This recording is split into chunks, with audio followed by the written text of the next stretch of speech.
Jadi kalau malaikat-malaikat Allah yang memohonkan kepada Allah, subhanallah, doanya pasti makbul. Nah, para jamaah yang luar biasa, ketika duduk, apa yang dilakukan para sahabat? Sehingga malaikat Allah memberikan rahmat, memberikan salawat, mendoakan. Lantas apa yang dikerjakan para sahabat? Apakah ketika duduk itu para sahabat membaca surat Al-Kahfi? Apakah membaca surat apa atau berzikir seperti apa? Ini tentu kita harus membuka lembaran sejarah bahwa bukti otentik sebagaimana hadis-hadis yang real di lapangan, pasti sahabat itu meniru perbuatan Rasulullah. Itu, meniru perbuatan Rasulullah. Banyak riwayat yang mengatakan bahwa zikir Nabi selesai sholat itu jahar. Nanti kita akan ketemu hadisnya. Di sahabat itu mendengar selesai sholat Nabi membaca amalan ini, amalan ini. Kalau sahabat mendengar, apakah sahabat pasti diam saja? Tidak. Pasti meniru. Pasti meniru apa yang Nabi baca, yang Nabi ucapkan. Pasti sahabat meniru. Sahabat tidak akan mengerjakan amalan lain kecuali akan melakukan sesuatu yang dilakukan oleh Rasulullah. Itu adab. Jadi kalau kemudian hari dikenal bahwa itu namanya zikir berjamaah. Apakah ada dalil zikir berjamaah? Berjamaah ada imam yang memimpin, ada makmum. Saya kira ini pertanyaan yang diada-adakan. Kita berbicara real, faktual di lapangan zaman Nabi, bahwa Nabi dengan sahabat selesai sholat mereka berada di tempatnya. Dan Nabi berzikir dengan suara yang jahar. Sahabat tidak mungkin diam, pasti meniru apa yang dibaca Rasulullah. Itu. Dan tidak mungkin sahabat melakukan amalan yang berbeda dengan apa yang dibaca oleh Rasulullah. Jemaah yang dimuliakan Allah, terutama lagi ketika Rasulullah menyampaikan an Sauban qala kana Rasulullah sallallahu alaihi wasallam idza sarafa min salatih, apabila usai menunaikan salat astaghfirullah 3 kali. Pendek. Astagfirullah, pendek. Tapi kalimat yang pendek itu menyentuh. Kalimat yang pendek itu betul-betul menghunjam dalam dirinya. Ya Allah, ampun ya Allah, ampuni ya Allah, meresap dalam hati. Itu. Pendek sekali kalimat. Astagfirullah. Ada pertanyaan, bolehkah yang panjang? Astagfirullahaladzim alladzi la ilaha illa huwa atubu ilaih. Para ulama menjawab, boleh-boleh saja. Dan bahkan para ulama menambah dengan zikir yang lebih panjang. Semua ada dalam riwayat hadis Rasulullah. Walaupun memang tidak langsung dikaitkan dengan apakah zikir ini dibaca selesai sholat, tapi kaitannya dengan kalimat istighfar, boleh saja. Kenapa? Sentuhan. Pertama, meniru secara zahir. Nabi selesai sholat mengucapkan astagfirullah 3 kali. Istighfar 3 kali bagi Rasulullah itu cukup. Kenapa? Nabi itu jangankan lagi terjaga ingat Allah, sedang matanya tidur saja ingat Allah. Aisyah mengatakan, ya Rasulullah, engkau semalam tertidur, kedua matamu begitu rapat ya Rasulullah. Apa jawabannya? Kedua mataku memang tidur, tapi hatiku senantiasa berzikir kepada Allah. Itu Rasulullah. Jadi seandainya Rasulullah berzikir astagfirullah, nyambung. Kita niru zahiriyahnya astagfirullah, bagus. Cuma yang kita tiru nyambungnya sudah nyambung belum? Maka ulama membuat upaya-upaya. Zikirnya ada yang agak dipanjangkan. Astagfirullahaladzim alladzi la ilaha illa atubu ilaih. Kira-kira maksud baiknya dengan zikir yang agak dipanjangkan itu, ketika kita melantunkan Astagfirullahaladzim alladzi la ilaha illa huwal hayyul qayyum wa atubu ilaih, ada yang meresap dalam hati, nyambung ke Allah. Maksudnya begitu.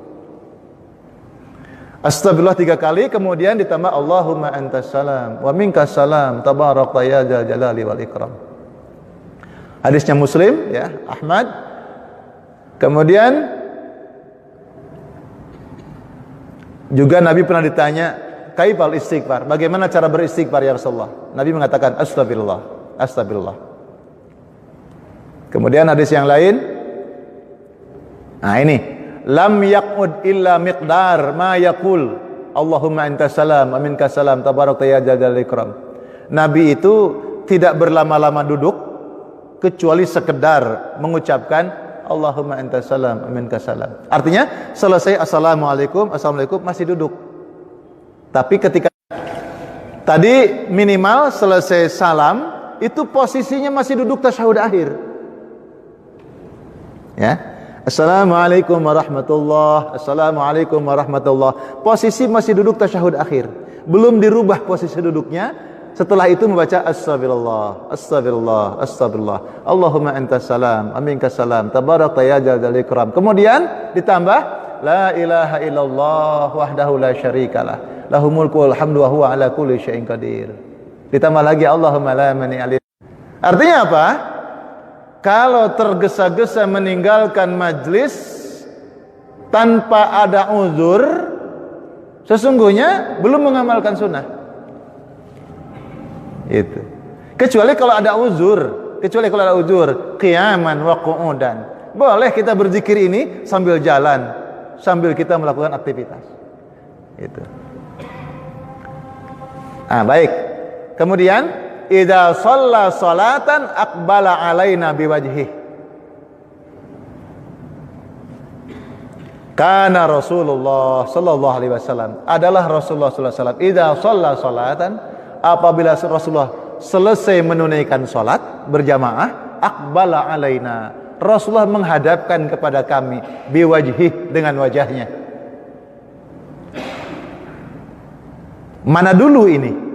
Menghadapkan kepada jamaah atau berzikir dulu? Itu. Nah, waktunya ternyata lebih cepat. Jamaah yang dimuliakan Allah Subhanahu wa taala. Maka sesungguhnya menghadapkan kepada jamaah itu selesai minimal rangkaian zikir. Gitu.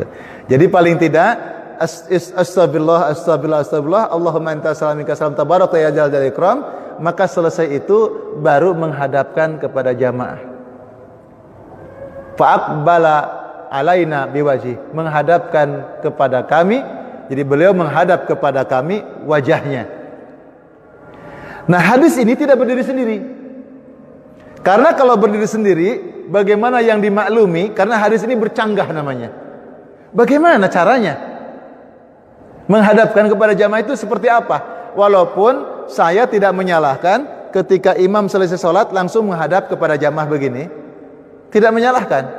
Tapi hadis ini tidak berdiri sendiri, maka ada hadis berikutnya. Ya. Ini hampir sama. Bila selesai sholat, beliau menghadapkan wajahnya kepada kami. Rawahul Bukhari. Kemudian hadis berikutnya, aksaru ma ra'aitu Rasulullah sallallahu alaihi wasallam yansarifu an yamini. Ya Rasulullah sallallahu alaihi wasallam, kata Anas, aku lebih sering melihat Rasulullah sallallahu alaihi wasallam itu apabila selesai salat berputar ke kanan. Berputar ke kanan. Kalau berputar ke kanan itu 90 derajat. Kalau menghadap kepada jamaah 180 derajat. Balik kanan. Tapi para ulama kecenderungan memaknai hadis yang tadi, Rasulullah menghadapkan kepada kami wajahnya, itu yang dimaksud adalah berputar ke kanan 90 derajat. Jadi ketika posisi tasyahud akhir tadi, selesai zikir singkat, kemudian Rasulullah seolah-olah bergeser atau bersila menghadap ke utara. Jadi 90 derajat.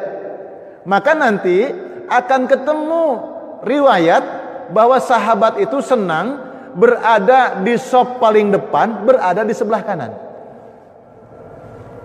sebelah utara, di sebelah utara. Jadi saf terdepan sebelah utara. Kenapa? Apabila selesai menunaikan sholat, maka aku akan menyaksikan wajah Rasulullah yang mulia. Itu. Tambah satu hadis lagi, nggih. Ini sama, jadi berputar ke kanan, ya. Ternyata Rasulullah pun pernah berputar ke kiri 90 derajat. Nah, ini yang jarang diamalkan. Ini berputar ke kiri di tasyahud akhir. Ya. Di tasyahud akhir selesai zikir singkat, maka berputar ke kiri. Ini jarang, hadisnya ada. Rawahul Bukhari wa Muslim. Hadisnya Bukhari Muslim. Berputar ke kiri 90 derajat. Ternyata berputar ke kanan dan ke kiri itu biasa, ya. Rawahu Abu Daud, Ibnu Majah, At-Tirmizi, hadis hasan. Jadi dari Qushaybah bin Hulb, ya. Beliau berputar kedua arah, ke kanan dan ke kiri, gitu.